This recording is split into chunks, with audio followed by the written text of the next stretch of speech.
I'm Drew Amorosi from Infosecurity magazine, here with Ken from Pioneer Investments. We're going to have a little discussion today about network security and strategy. Ken, thank you for joining me. Good to be here. Ken, first tell me about your role and responsibilities with Pioneer Investments. I'm Chief Information Security Officer for all Pioneer companies. We operate in approximately 27 different countries. We have approximately 30 offices and roughly 2,500 employees. So what are the main drivers for any access control or visibility solutions that you're using now, and what are you using?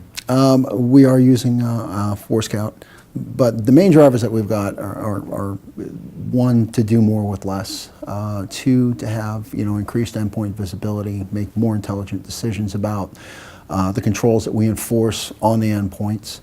There are compliance aspects. Like I said, we've got operations in 27 countries, so we've got to have the flexibility to apply a particular policy, not just at a baseline across the board and say this is the Pioneer policy, but we've also got to have the flexibility or even be more stringent in some cases based on particular locations. We're able to do that at the network layer. We're also able to do that at the endpoint layer. And how do you balance the need for security and your compliance requirements with also being a business enabler at the same time? The business enabler is that we've got to allow people to continue to do their job unimpeded.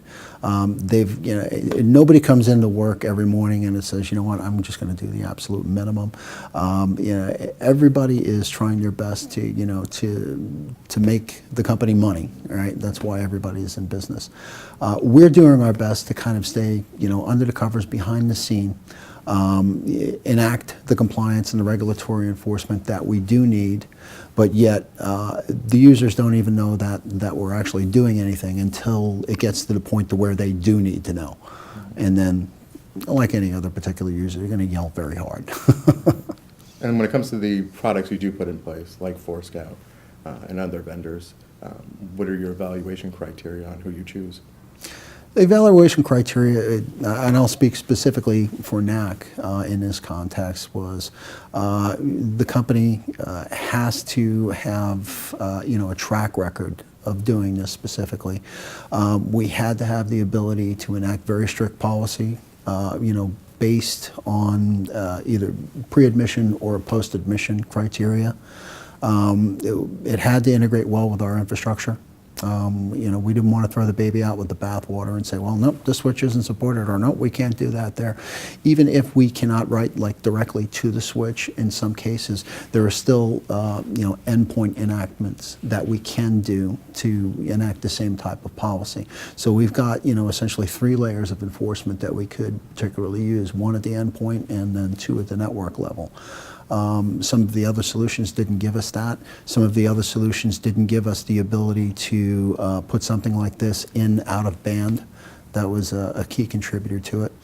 The other criteria was it had to integrate with all the existing technologies that we already have on board. I don't want to throw the baby out with the bathwater. I don't want to have to go and say, well, you know what, maybe we made the wrong decision 15 years ago before I was even here on standardizing on this particular technology. How do you justify purchasing particular solutions to your board and then evaluate how effective those have been afterwards and going forward and maintaining those? Well, everyone is always chasing the mythical creature Rosie, right? Return on security investment. But this has been fairly easy to demonstrate, return on investment, both from the time-saving aspect that we have, as well as the verification of our existing technologies that are out there that integrate with it.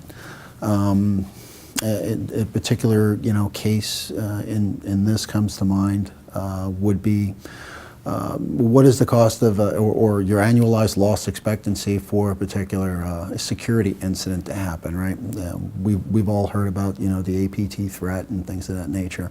And there are a lot of point solutions out there that promise you the moon, the stars, and that sort of thing. But they don't integrate with your enterprise. And 2, you don't have the real-time intelligence to the systems that don't even support it.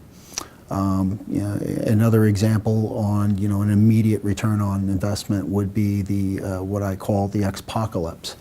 which is kind of still, I think, in the pending stage.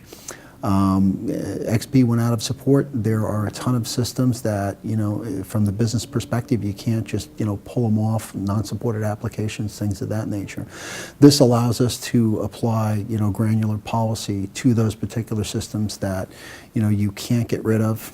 It allows you to, monitor their access, and it also allows the flexibility for non-supportable technologies under XP, such as the advanced persistent threat technologies, to coexist and work. So essentially what you're doing is you're using the protected systems to protect the unprotectable systems.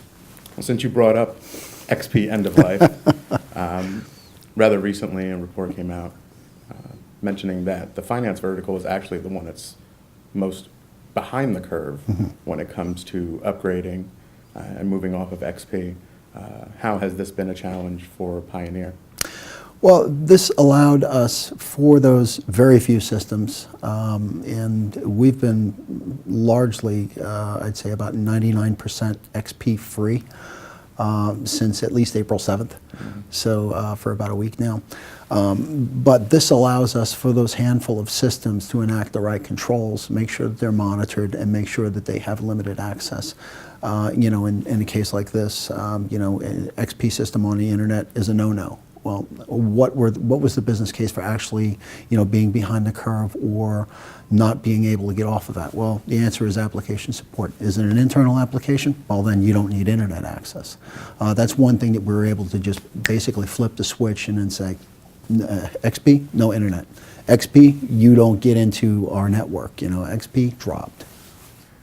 Ken, thank you for joining me. It's been a pleasure. I hope we can do it again one time. Thanks for having me here.